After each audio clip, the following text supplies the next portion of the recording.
Hi everyone, Alon Mizrahi here. This is the Mizrahi perspective. And as you can see, I'm in Sana'a, the beautiful city of Sana'a. And I'm here to celebrate Yemen's victory and kicking out the US a few days ago, if you remember.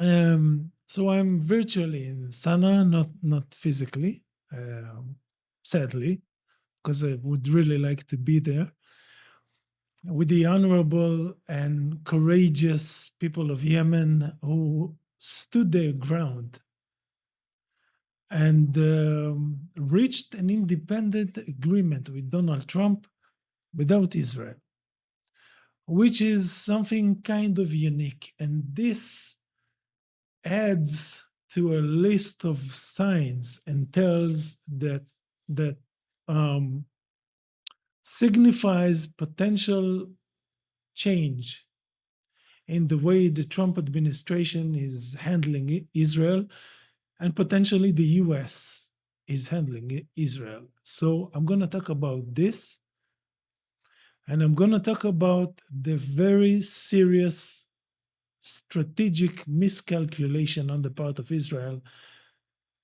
and Jewish Zionists in general, as regards the way they handle themselves in their relationship with Western powers, and particularly with the US. So this is the big subject of this video.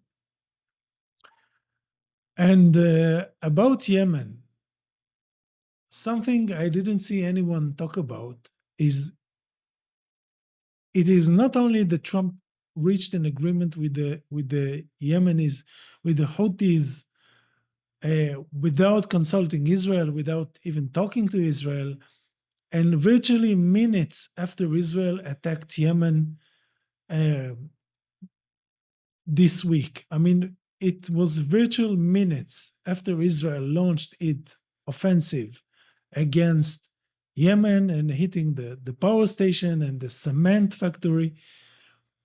Just minutes after that, the US announced it reached an agreement with the Houthis to basically move its forces out of Yemen and not attack Yemen anymore. So it is quite obvious that Israel got on Donald Trump's nerves with this offensive, with this operation in Yemen. And I mean, the vanity of it, the stupidity of it. I mean, the US was attacking Yemen for Israel to support Israel's genocide in Gaza.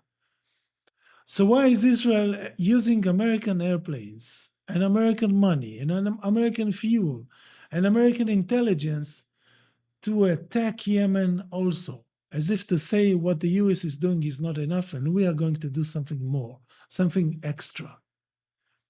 But this is typical Zionist behavior. They always have to show they are better, they know better, they have more cruelty and more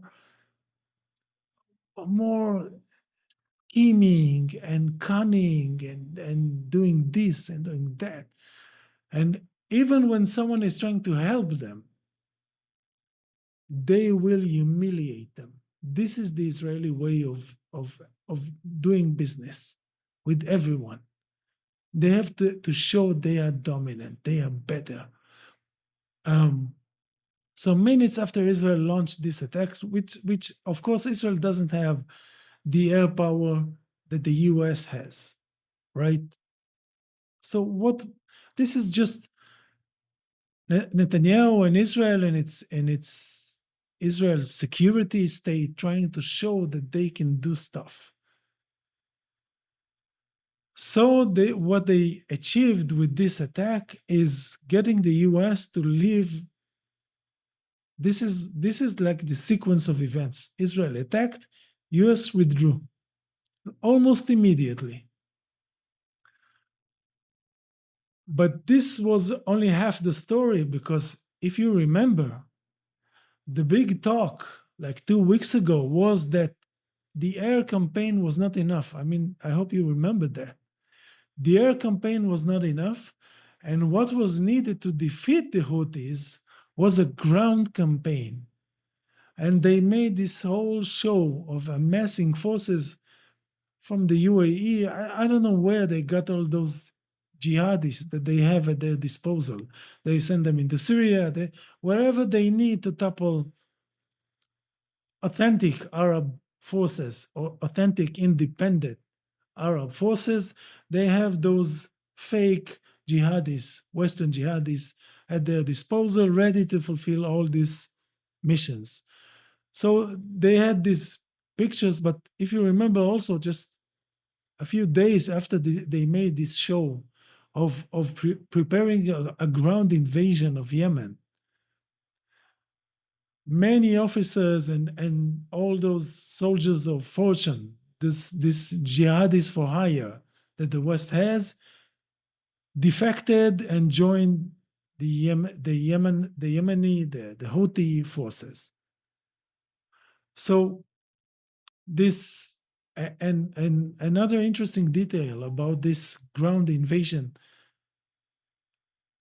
2 weeks before that, there was an item in the Atlantic by a guy named Jeffrey Goldberg. This is the same Jeffrey Goldberg who was in on that signal conversation, the first one that got leaked out about plans to attack Yemen. And this got all kinds of figures in the Trump administration in trouble. And this Jeffrey Goldenberg, with this very nice sounding name, a neutral sounding name, was suddenly Israeli media was reporting that he was writing in the Atlantic that a ground invasion in Yemen was needed. So Israel was trying to manipulate and direct the whole thing, okay, basically to draw the US into a ground invasion of Yemen. In addition to war with Iran, in addition to war with Lebanon, in addition to war with Syria, in addition to all the other stuff to supporting the occupation, the apartheid, the genocide. It was not enough for Israel. I'm going to talk about this Israeli strategy in the second part of this video. So when the US withdrew, basically, called it quits on the Yemen operation, this whole amazingly stupid ground operation was also laid to rest. So, and this is a big issue because if an actual ground offensive was launched against Yemen, this would be a big story. This would be a big, serious war. But this whole thing with Yemen is just one part of many other clues we're getting. I mean, this evening in Mexico, on Pacific time, this is morning in the Middle East, we are hearing leaks from the Gulf that Trump is going to recognize a Palestinian state, potentially. And Trump is visiting the Middle East. He's going to Saudi Arabia, he's going to Qatar, he's going to the UAE, but he's not going to Israel. And there are leaks that he is not talking to Netanyahu anymore. And I saw also another news item today, that the UAE, I mean, Israel's biggest collaborator in the Middle East, basically,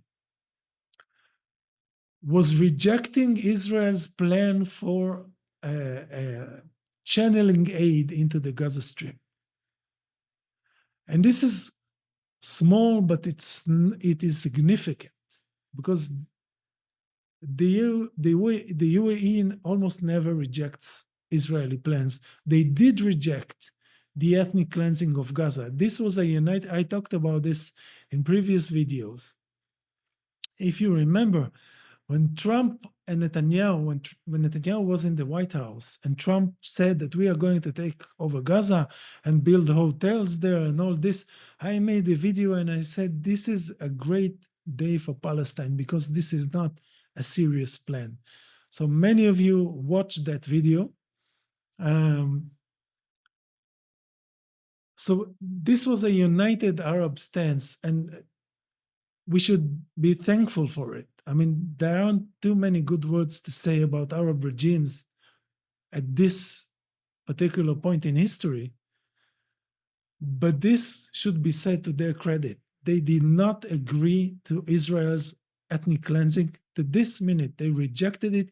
I mean, had they agreed to it, it would have been the end of Palestine. It would have been the end of Palestine. But they didn't. They didn't agree to it. And Saudi Arabia, again, to their credit, adamantly would not agree to normalize with Israel without Israel basically recognizing a Palestinian state and agreeing to a Palestinian state. So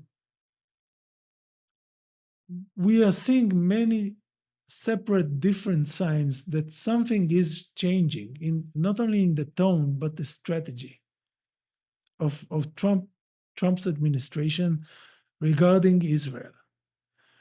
And this is potentially huge. And I have to say, like, in parentheses, this could all be psychological warfare, and this could all be Israel and the US preparing a big war against Iran and pretending to have disagreement. We can't know for sure, but my gut feeling from all this separate small instances tells me that this is not the case. Because remember, war with Iran, which is Netanyahu's biggest dream, and I talked about it many times, is going to be so costly for the US. It is going to be devastating. It is going to be the end of everything the US tried to build in the Middle East for so many years. It's going to be destructive for Saudi Arabia. It's going to wipe out Qatar and the UAE completely. These are small, tiny countries with no ability to defend themselves from an Iranian onslaught. It would be the end of American bases throughout the Middle East. It would be the end of Israel because the amounts of missiles and drones that Israel would suffer in a war with Iran would devastate. It would end Israel. It would end Israel. And it would end the American empire, because if America is not strong in the Middle East, and this is coming, like with war with Iran or without war with Iran, this is coming. And I think that Trump is trying to shift the American presence in the Middle East to be more economic and less military, because I think he senses, and the American state senses, that this cannot go on much longer. I mean, this geopolitical landscape that relies on American military presence cannot go on forever. I mean, Arab regimes that are only able to be in place and function because the US guarantees their security, this is not a good look. This is not a good look. This cannot be popular. This cannot be good for the region or the US. And it is not, it is unsustainable in a period, in a time where China is getting so much stronger, and the global south in general is getting much stronger. So this former strategy of the Cold War and the period where Russia was too weak to stage an actual opposition to the US on a global stage, this era is basically over. So, but this is not a binary picture, because to this very moment we cannot be 100% sure that the US will not go to war with Iran. This is the subtlety of these major, huge events. Things can go either way. Still, things can go either way. I mean, if Israel decides to go to war with Iran and to stage a major attack against Iran, and Iran retaliates strongly against Israel, I don't know if the US can stay out of it.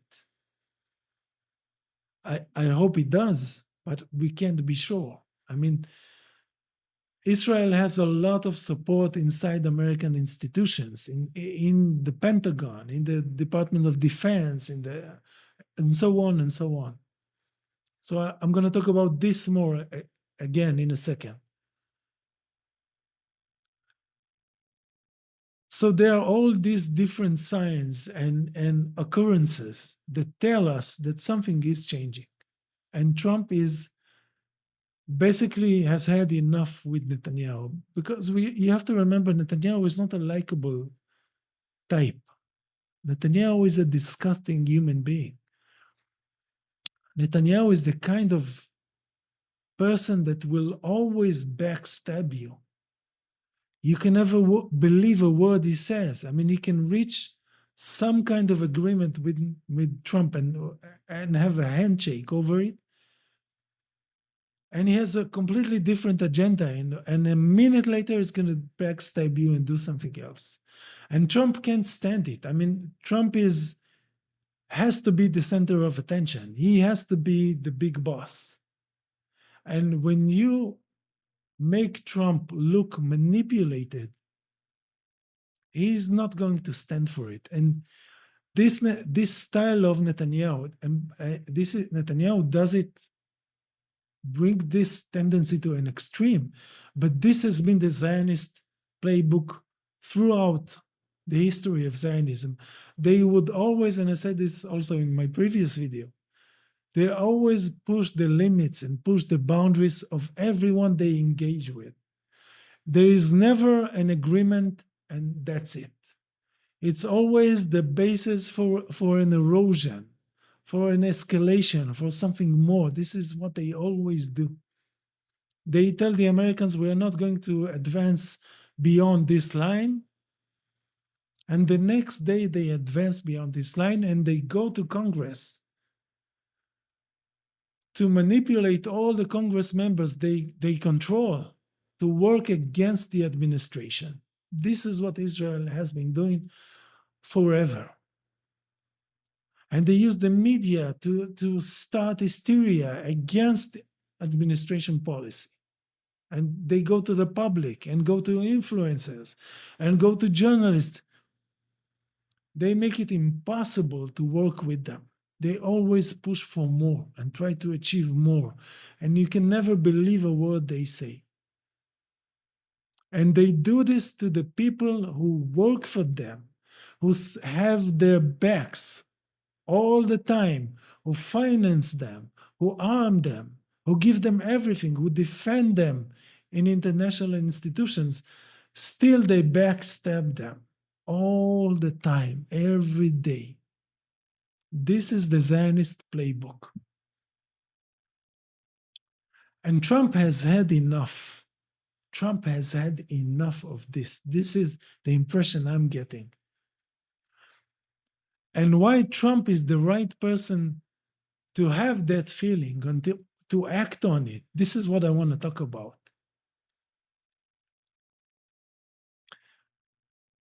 Trump has something. Trump is the right president to break with Israel and to break with Zionism and to break the Zionist control over American culture and consciousness and psyche, which I've spoken so much about, because he has something. And Netanyahu and the idiots of AIPAC and the Jewish lobby didn't understand it and didn't respect it. Trump has something that no other American president had in 3 generations or 4 generations, almost, since Kennedy.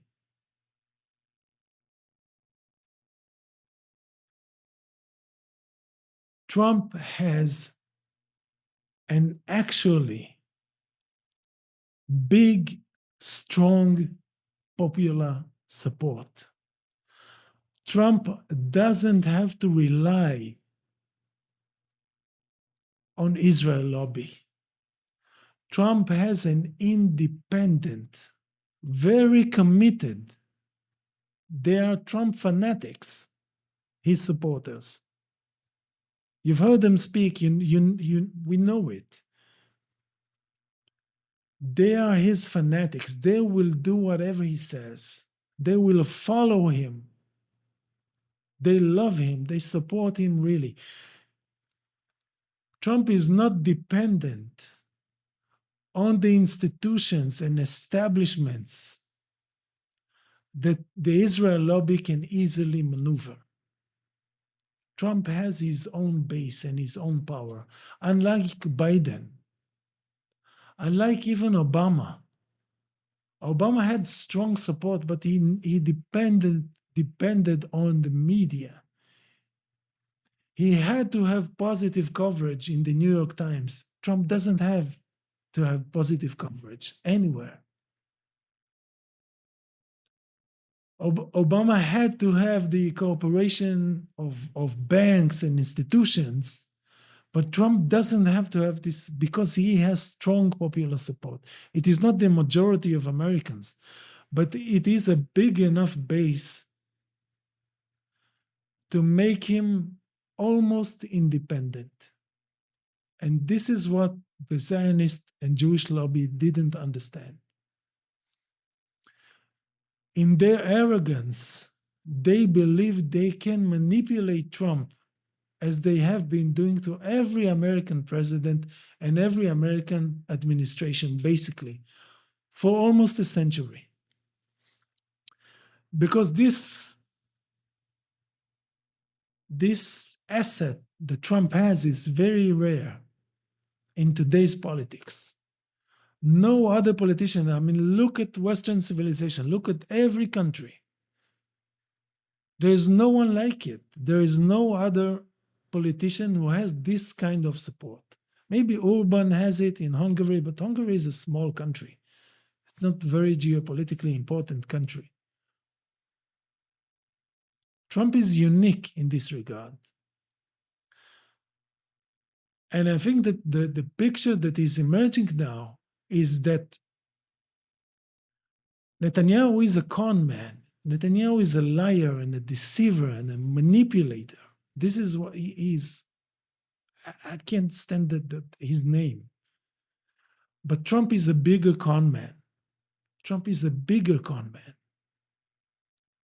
So the Jewish lobby was thinking, because they pushed Trump, they helped him to get elected. And I previously said that he made an agreement with them. This is what I believe happened. He told them, I'm going to go after Iran, which Biden can't, because I can sell a war with Iran to the American public, and the Democrats can't do it. It's going to be an extremely tough sell for the Republicans as well. But Trump convinced them that he was the guy to handle Iran. And they told him that we are going to help you to take over the US. You take Iran for us, we'll take the US for you. And you're going to use anti-Semitism to break the backs of the left wing. And I believe that that was the deal that he made with Netanyahu around the time Netanyahu was in the US last year. It was around the same time that Biden stepped down, and there was this hilarious supposed assassination attempt against Trump. It was around the same time. But Trump actually conned them. Trump lured them in and did to them what he does to everyone, which is con them. So he took their support, but was not committed to their cause. So again, this is not a binary. We can't be sure things are like this or like that. We'll have to see how things evolve and develop. But I think that this is what's happening because, as I've said, we have to remember Trump has an enormous amount of popular support that liberals hate. But if hate it or love it, you have to respect it. This is someone you cannot, it is not a pushover. This is not someone, he is not dependent on the Jewish lobby like other politicians. He has his own base. And in their foolishness and arrogance, they didn't get that he was the one person in America, the one person who has enough power and support to bring about a divorce between the US and Israel. It is only Donald Trump that can pull something like that off. No other American politician can pull off something like this. Only someone with a very, very strong popular support and the kind of personality that Trump has. Because he likes to be the center of events, he hates to be made to look like a minor character in a bigger story. But the Jewish lobby and Netanyahu didn't get that. They think, and they have been thinking, they have let themselves act and think and strategize along those lines that were built or assumed they have an infinite amount of power in American politics. And they can do whatever they want and manipulate everyone into making any decision they want because they had a lot of influence in American politics traditionally. But with Trump, it's different, which, and again, we have to wait and see a couple more days or maybe a week or so, but we'll know very soon. Because if Trump goes on this Middle East visit and makes some unusual remarks about Gaza or Palestine, because I think that Trump doesn't like the extermination campaign that Israel is conducting in Gaza. Trump is not a mass murderer. It's not his personality type. He can be a small sadist. He can make fun of people. He can be, it's not that cruelty is beyond him. He can be cruel. But the personality of a mass murderer that can look at indifference with this kind of campaign attached to his name, this is not Donald Trump. This is also something that the Jewish supporters of the Republican Party and the lobby and all those people didn't understand about Donald Trump. Donald Trump doesn't like, this is bad reputation. This is bad publicity. He is not stupid. He is not Biden. He's not brain dead, or he's not a liberal. Liberals are brain dead, all of them. Brain dead and soul dead and heart dead. Dead completely. God, I can't stand them. I can't stand them. I can't stand them.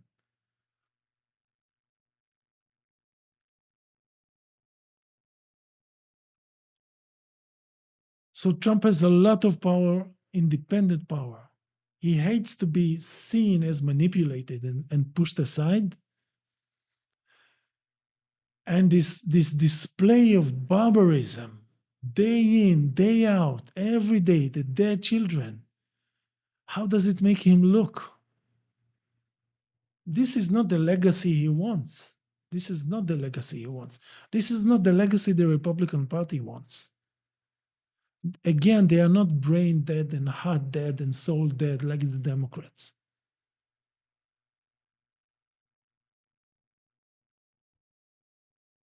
They will fight liberals viciously domestically in the US for control of the US, but they have no business murdering 1 million Palestinian children.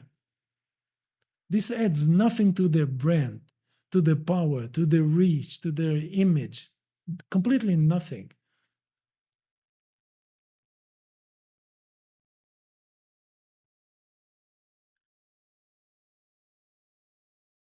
And this brings me to the last part of this video, and maybe the most important part. This is the big miscalculation of Jewish lobbies, of Zionist lobbies.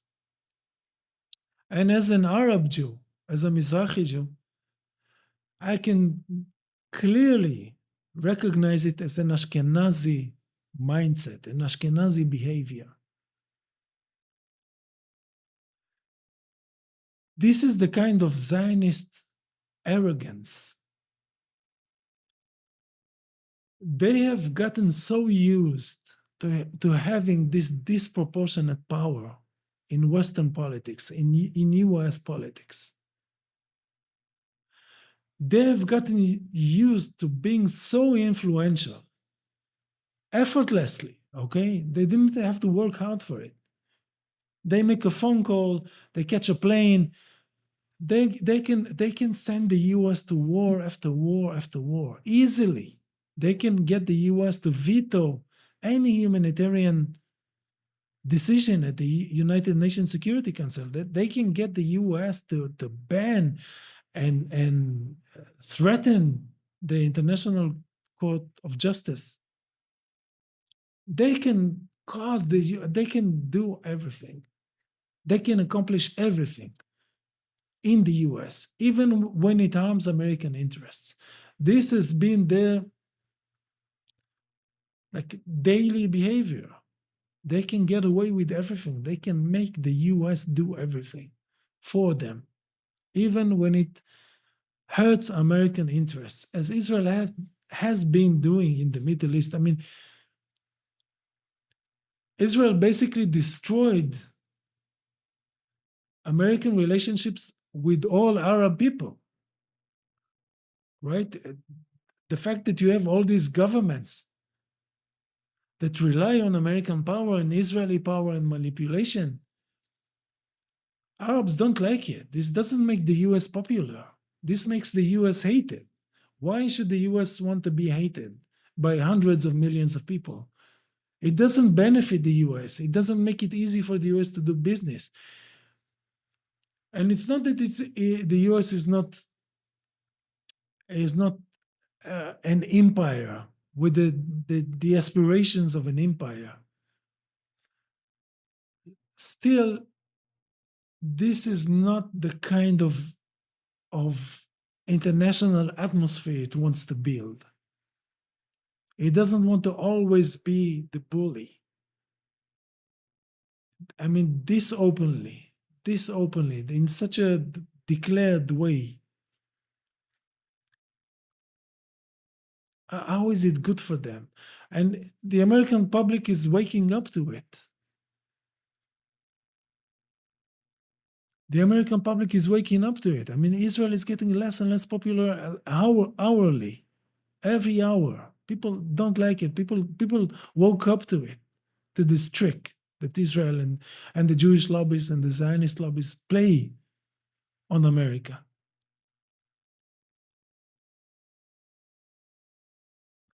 And what Zionist lobbies and Jewish lobbies forgot, a very basic element of this whole thing, is that while they enjoyed the huge leverage of American power and European power, and while they had a license to do whatever they want, they were not the source of power in this relationship.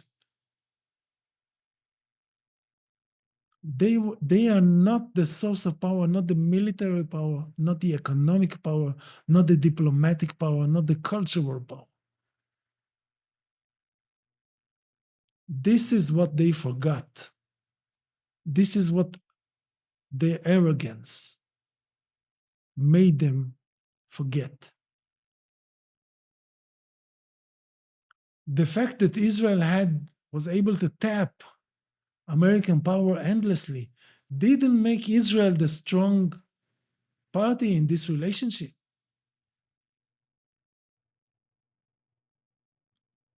The source of Israel's power is the US. It is not Israel. The source of America's power is not Israel. And the source of Israel's power is not Israel. It's the US. And the diplomatic sway that Israel has, it's not something that Israel brings to the table. It's something that someone gives to Israel. But Israel forgot it. Israel forgot it. As Israel,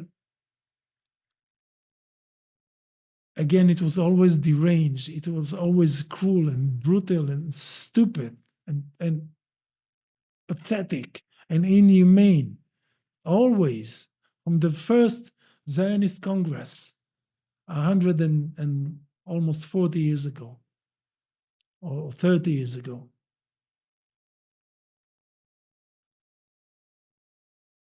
But as it was getting more extreme, more religious, more fanatic, more stupid, it didn't even have the ability to understand the dynamic of this relationship anymore. They began to take it for granted. The US works for them. They can do whatever they want. They don't even have to pretend they need the US. They are going to treat the US like they are the boss in this relationship, but they are not the boss. And a great example of that, I mean,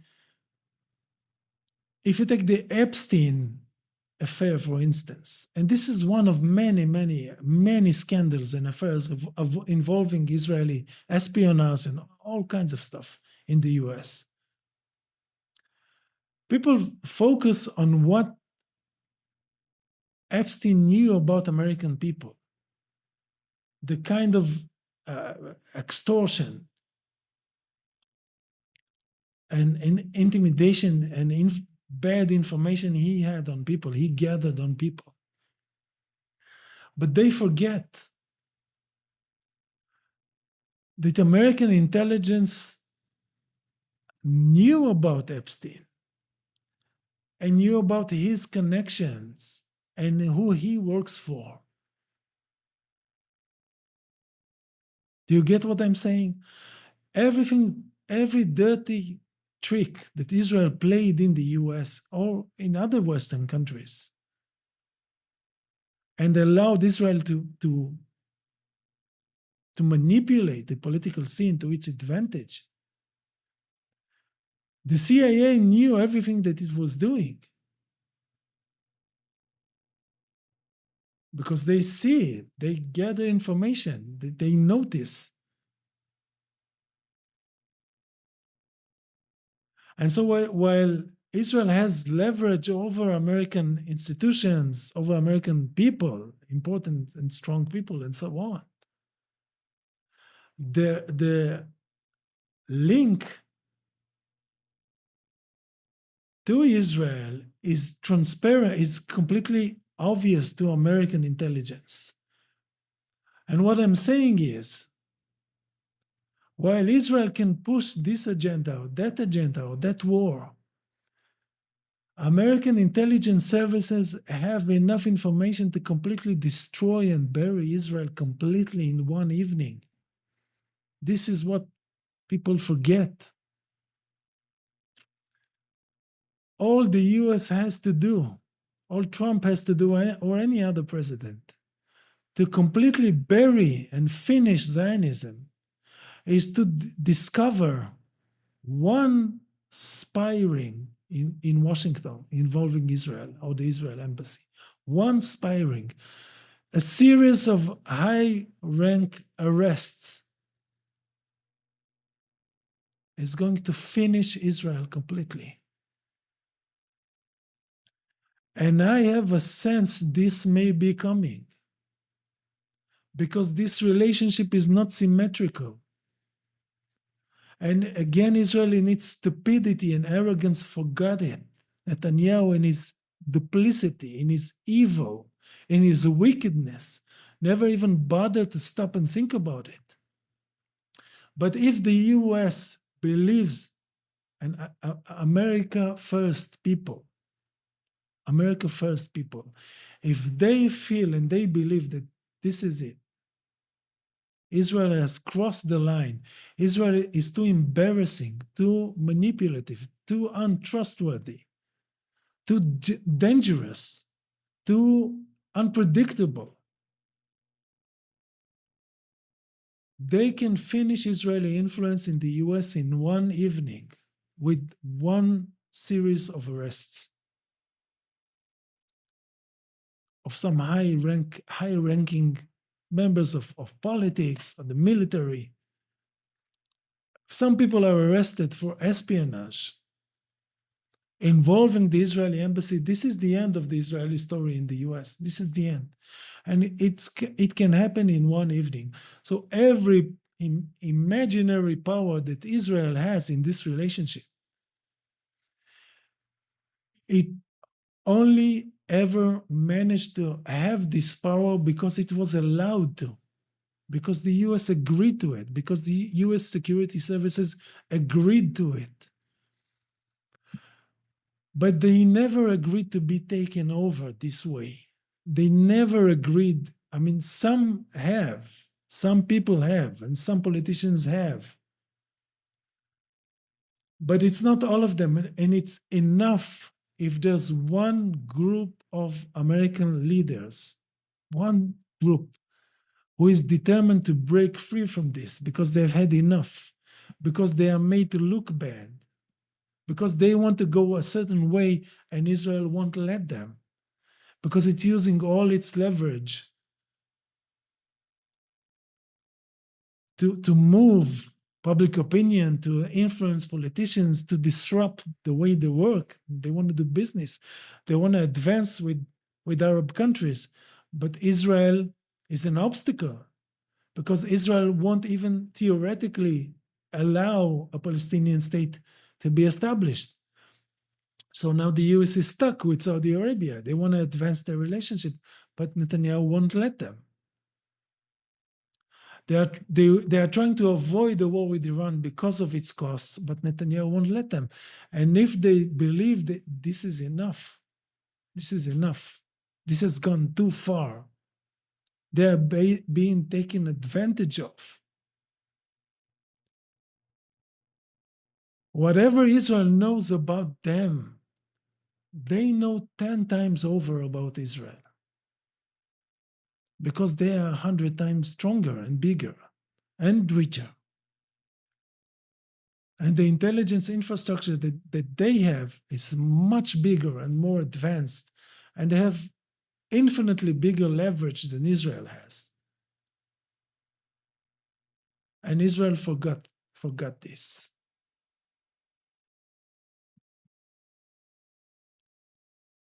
So by constantly pushing and escalating and being dishonest and untrustworthy and breaching every agreement and every understanding and deceiving everyone that it was for years and decades that it was considering to maybe establish a Palestine, maybe recognize Palestine, maybe this leader, that leader next year, and pretending to fight terrorism while encouraging terrorism. All the bullshit, all the shenanigans, all this, the creepy stuff, all the lies, all the deceptions. Israel and the Jewish lobbies were pushing for more and more and more of this and losing all humanity in the process, all humanity and all reputation, and destroying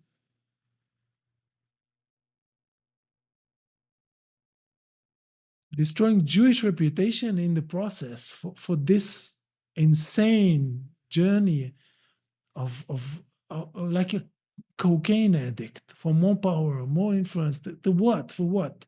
For what? For what? Why are they killing all those people in Gaza? For what? For what? To achieve what? Why do they keep bombing in Lebanon every day? And Why are they and destroying more and more homes in the West Bank? You cannot trust them. You cannot believe them. You cannot make any agreement with them. You can't. They will embarrass you. They will backstab you. They will use whatever generosity you showed them, whatever support you showed them, whatever access you give them to embarrass you, to make you look weak and easily maneuvered this way or that way. And they keep pushing and pushing more and more and more. And they may have been doing this with precisely the one person in America that had enough power and has enough power, real power, popular power, because this is the source of real power. All the manipulations of algorithms and AI and all the censorship and all the bullshit and all the bureaucracy, it's not real power. Real power comes from the people. This is power. When someone has millions and millions and millions of people who believe him and who identify with him and forget your appreciation of that person. This is real power. This is real power. This is something you have to respect. But Israel respects nothing. It never has. It keeps pushing everyone to their limits. And now they have met a limit, an actual limit. And this is not only Trump. Again, as I started this video, what Israel was trying to do to Trump, it was trying to do to Arab countries as well. I mean, they agreed, Egypt agreed to have peace with Israel, which was a big deal. I mean, they agreed, Egypt, by signing a peace deal with Israel. Forget your opinion about this peace deal or about Sadat. They agreed to recognize Zionism, this colonial movement. They agreed to legitimize it, this foreign occupying colonial endeavor. They agreed to normalize with it, to have peace with it. Egypt, one of the biggest, if not the biggest, Arab country. But it was not enough for Israel. Israel told Egypt, as part of the peace deal, that it was going to recognize, to allow for a Palestinian autonomy, a meaningful Palestinian autonomy to take place. But it didn't live up to this commitment. And it kept pushing. I mean, Arabs were, there was a big boycott of Israel in the 70s and 80s, and they agreed as part of the Oslo Accords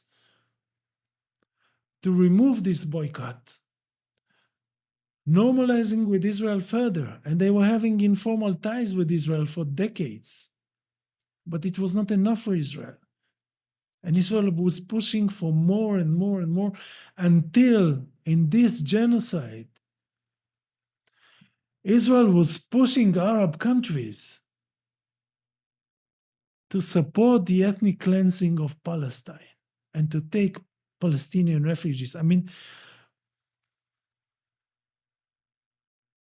just to imagine the level of brazenness. I mean, this would be a symbol of humiliation for Arab leaders. How can you even imagine to demand something like this? This means they have no sovereignty. They have been humiliated completely by Zionism. Completely. That's it. No more even a semblance of independence. But Israel was pushing for this, and Israel was pushing for Saudi Arabia to recognize, normalize with it on the backs of Palestinians as it was butchering them in Gaza and the West Bank. So this process of normalizing with Israel, which Arabs, I mean, judge it however you want to judge it. There was an actual authentic attempt to maybe have some peace and normalcy and have a better future, a normal future. But Israel used every agreement, every concession to step on their backs further and more and more and more until this unbelievable demand or request to help Israel ethnically cleanse Palestine in genocide and to erase Palestine from the maps by signing a normalization deal with Israel without demanding a Palestinian state. And this is something Arab leaders, with all the American influence, with all the goodwill, with all the manipulation, this is something they cannot do. They cannot do it. This is not one bridge too far. This is 50 bridges too far. They can't do it.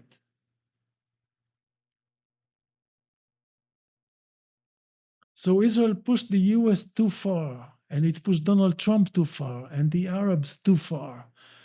And now what we're going to see, this is what I believe, and this was coming, this was always coming. Because the way Israel was always escalating, always demanding more, always believing it has the ability to control the narrative and fool everyone and dictate the conversation about everything for the whole world. What is this insanity? How can you commit genocide and believe that you can control the conversation of the whole world about the genocide you're committing? What is this insanity? But this is how they operate. This is what they truly believe. And they have no respect, not only for the morality of other people, the autonomy of other people, but the actual basic ability of other people to judge things on their own and from their own mind and follow their instincts and their beliefs. And this has gone too far. And originally, the video I wanted to make today was about Israel already losing. Israel already lost. I mean, if the US goes to war with Iran, Israel is fucked. And if the US doesn't go to war with Iran and have agreements and understandings with Arab countries, with Israel sidelined and marginalized, Israel is also fucked. Israel has lost. And at the last, and we have seen this week in the UK Parliament, there's no institution and no country I despise more than the UK. The devil's actual mother. People are beginning to speak up.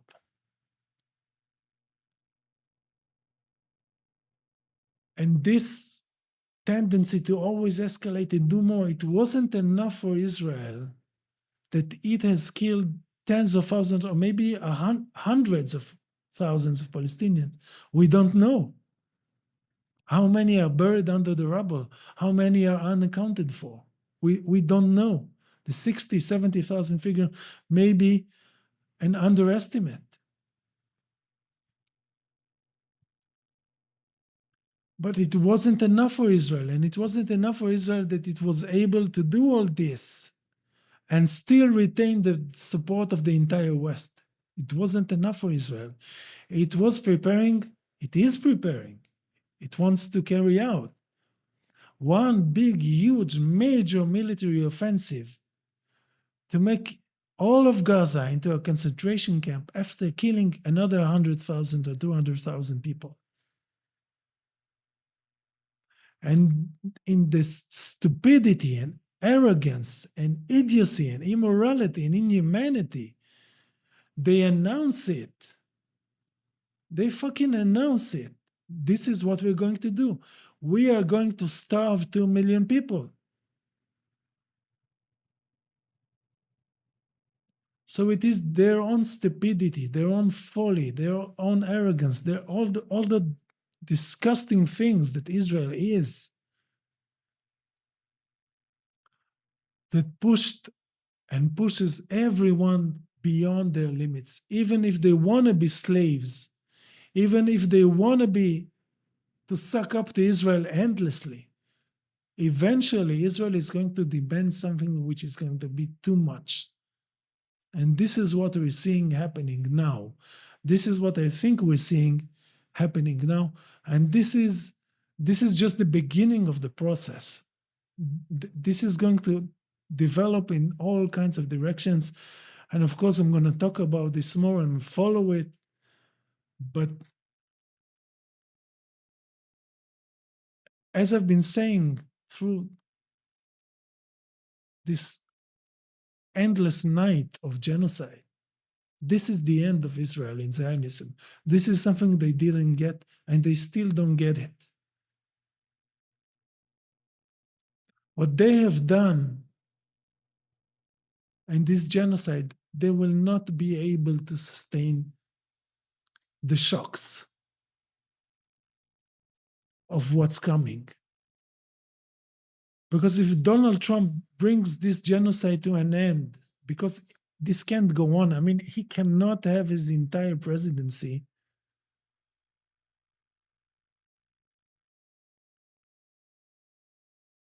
being conducted next to images of videos and of dead children.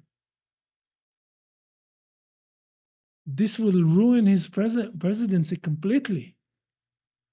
He cannot have another 2 or 3 years of genocide, which Israel wants to do, and Israel society still agrees to do.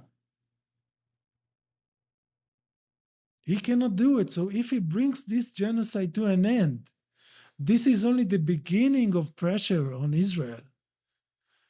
Because now the international community of whores and Israel supporters, which helped this genocide to take place, they are going to start talking about a Palestinian state. And how is Israel going to cope with this? Israeli society is breaking already. Israel has developed a monster of a religious right wing. And all the settlements, how is it going to cope with this? It can't cope with this. And all the legal action, which hasn't even started.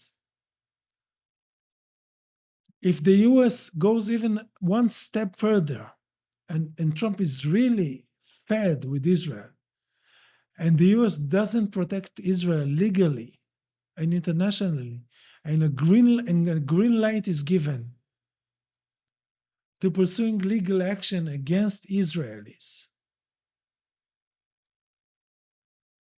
Can you imagine what this is going to do to Israel? And if support for Israel is really falling, and it's going to fall so drastically, so much harder in the near future,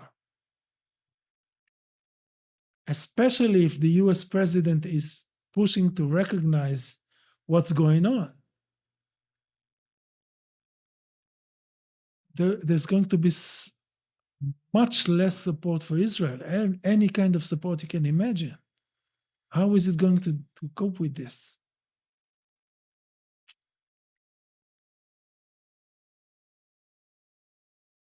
So I can only hope, and we can only hope, this is the beginning of the end for Zionism. Yeah, I'm going to say it. For Zionism, this evil, monstrous movement